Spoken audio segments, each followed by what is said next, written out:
19 different ways to unlock your door. SwitchBot has just released their new Lock Vision series of smart locks. Facial recognition, palm, vein, and fingerprint recognition, NFC, Matter support, and so much more. So let's take a closer look at these new locks, test them out, and try to determine if either of these would be a good option for your home or not. My name is Shane, and this channel is all about building a simple and effective smart home with new videos and live streams every week. Consider subscribing if you're also into cool smart home tech. Now, big thanks to SwitchBot for sponsoring today's video and sending me their new SwitchBot Lock Vision Pro early to try out.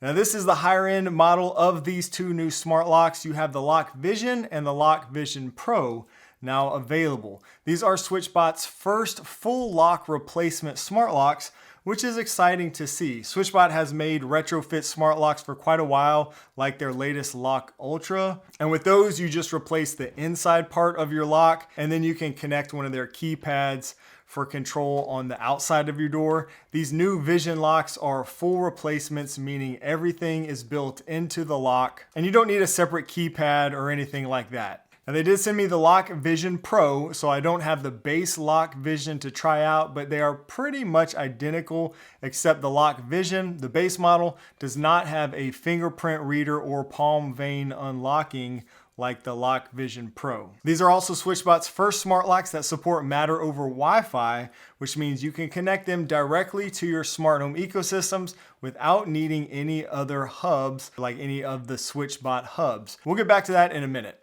Inside the box, we have a mounting template and some documentation.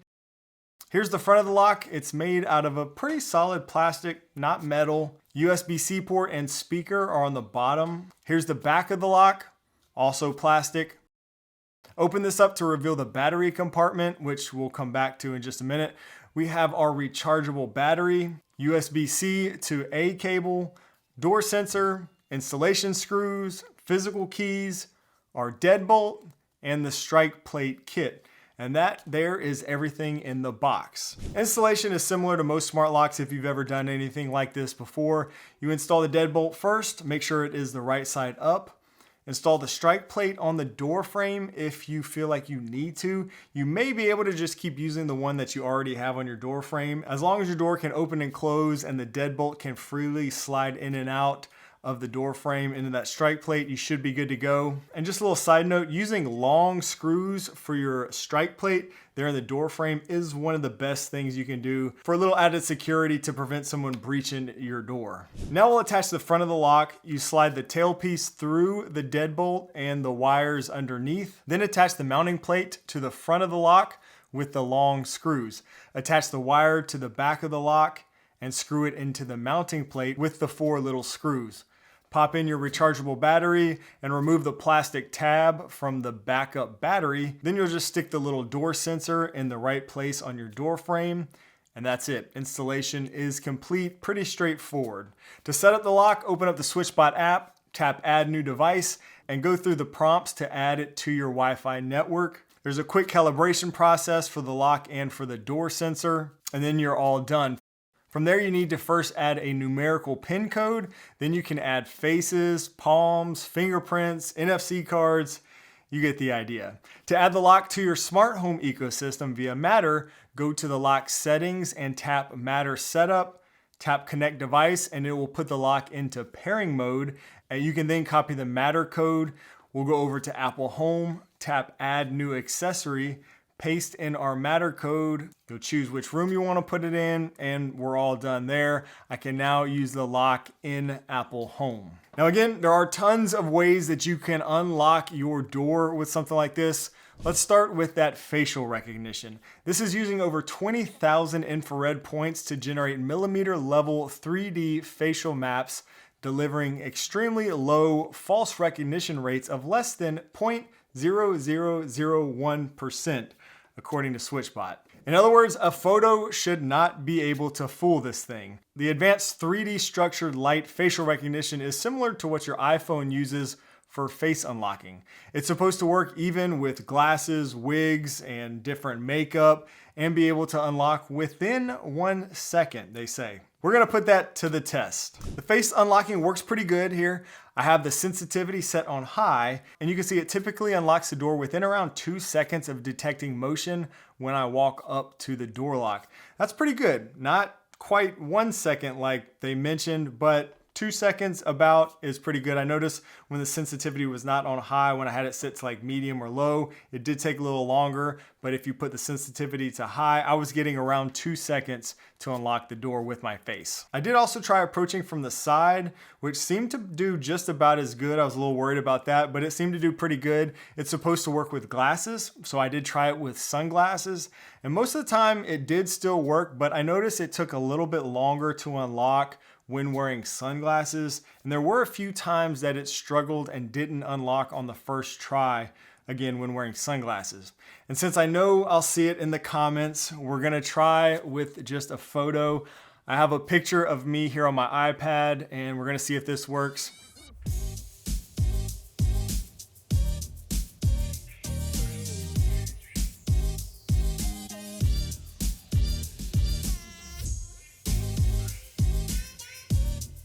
As expected, it did not work, not even once. So you should not have to worry about something like this, somebody trying to impersonate you with the photo to unlock your door.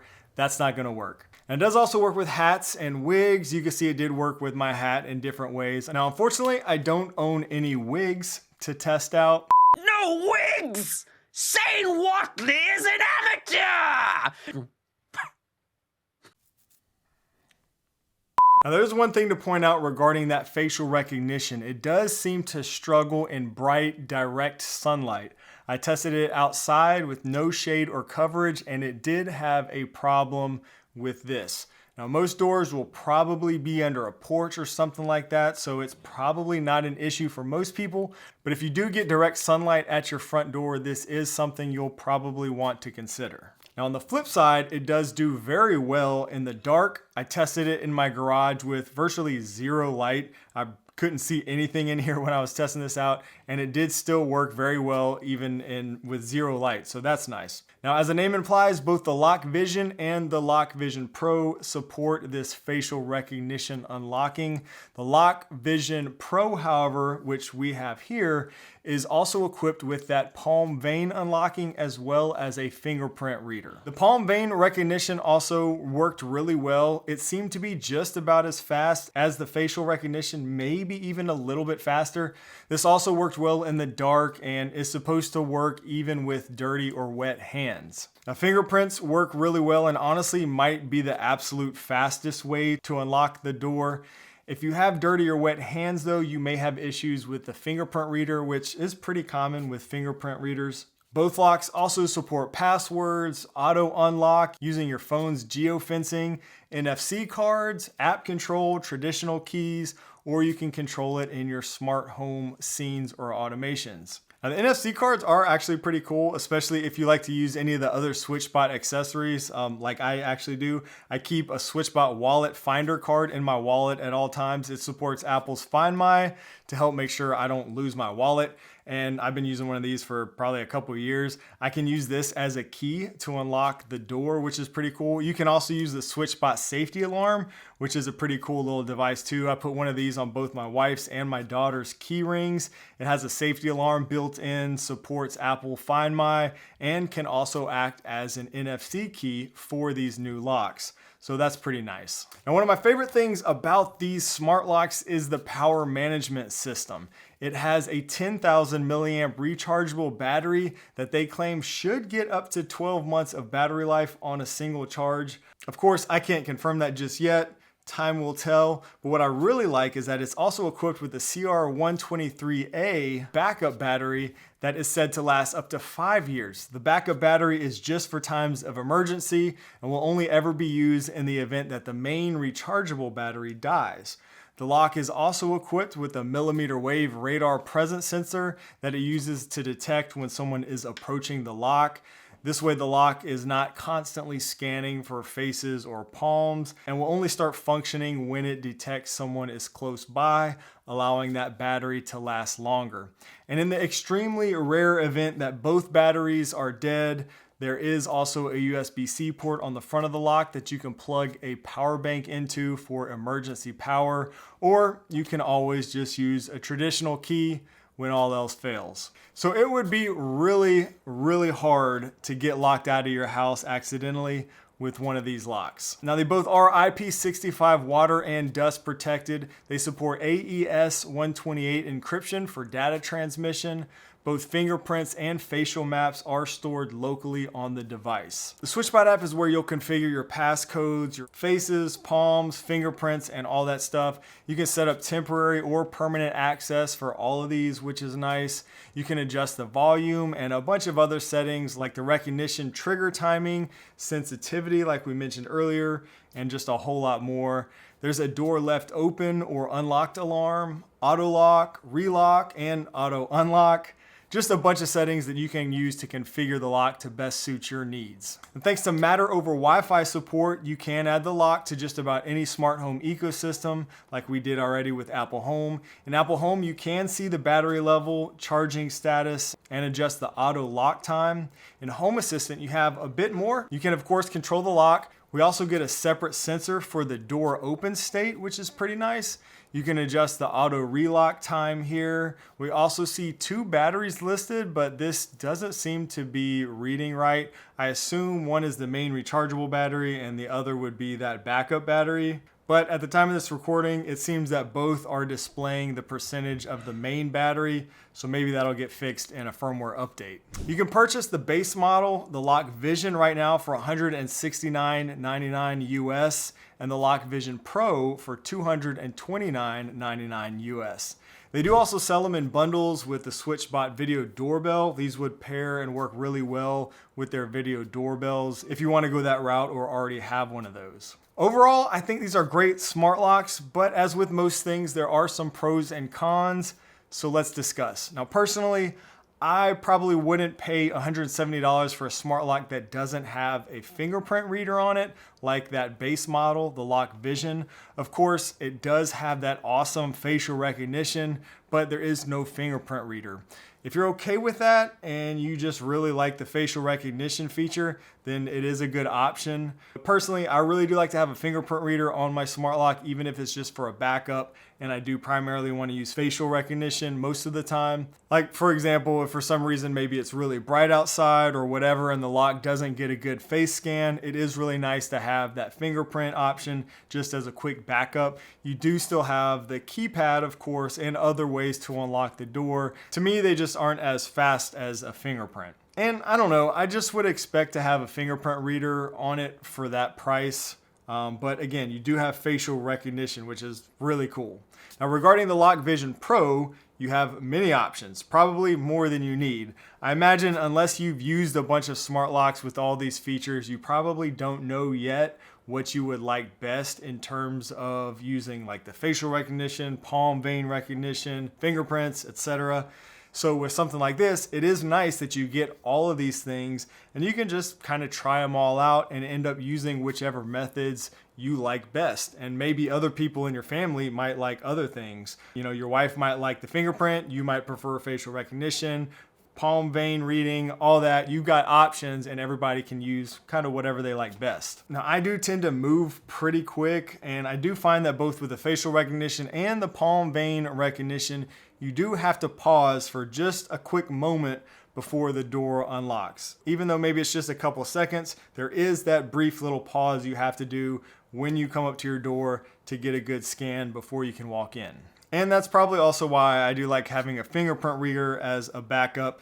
If for some reason it's taking too long or doesn't get a great scan right away, I can just use my fingerprint to quickly unlock the door. The build quality is decent, but I wouldn't say that it's super premium. It would be nice if it had a metal outer casing, especially for that Vision Pro model.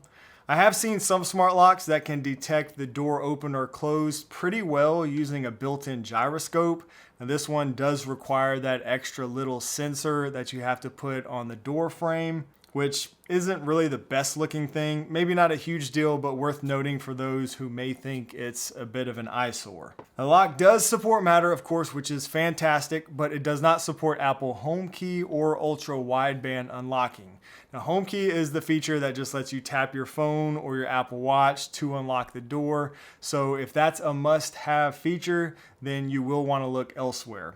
I've said this before, but Apple Home Key is a cool feature, but I personally just don't really use it anymore myself. To me, fingerprints are just like faster than having to take out your phone. Now, Home Key would have been a nice bonus feature to include, I guess, especially on the base model lock that does not have the fingerprint reader. But, you know, you're out of luck again here. No Home Key on either one of these. Now, of course, we got to mention Apple Home does support a feature called UWB hands-free unlocking, which is a really cool feature. This lock does not support that either, like the popular Aqara U400 smart lock, which I do really like. Of course, you do have to have your phone or your Apple Watch on you for that feature to work. Whereas something like facial recognition or palm vein recognition, which the Aqara locks don't have, or even a fingerprint reader, you know, you don't have to have anything with you like your phone. I think that's probably the main benefit of these different biometric unlocking options over something like Apple Home Key or ultra wideband. And that ultra wideband unlocking feature is an Apple exclusive feature. So, you know, if you have Android users in your home, or if you often don't carry your phone with you, then UWB unlocking or ultra wideband unlocking probably doesn't really matter much. So I guess ultimately it's just going to depend on how you and the other members of your home use the lock. If you can live without Apple's ultra wideband unlocking and Apple Home Key, then I think the Lock Vision Pro is a fantastic smart lock. Honestly, one of my favorite things about this new Lock Vision lineup from SwitchBot is the backup battery system. I think that's really clever. That's also something they did with the SwitchBot Lock Ultra, I think it is, their retrofit smart lock. Anyways, it's really nice to have that backup battery. I think that's awesome, and you just never have to worry about someone being locked out accidentally because the battery dies. If you're deciding between these two locks, I'd recommend going with the Pro model as long as your budget allows. I think you'll probably be glad that you have the fingerprint reader as a backup in case you want to use it or other members of your family want to use it. But of course, if you do want to save a little bit of money, you can go with the base model. You'll still have the keypad as a backup, and of course, you'll have that super cool ability of using your face to unlock your door, either way with both of these locks. As always, I'll put links down below in the video description if you want to check them out for yourself. Let me know what you think down below in the comments. What are the must-have features that you're looking for when it comes to a smart lock for your door and for your family? I hope this video was helpful. If it was, I would appreciate a thumbs up. That means the world to me. Be sure to subscribe for more smart home tech and new videos every week right here. Thanks so much for watching, and I'll see you in the next video. Saying Whatley is an amateur! He should probably spend a little less time talking about home kit and a little bit more time talking about home assistant!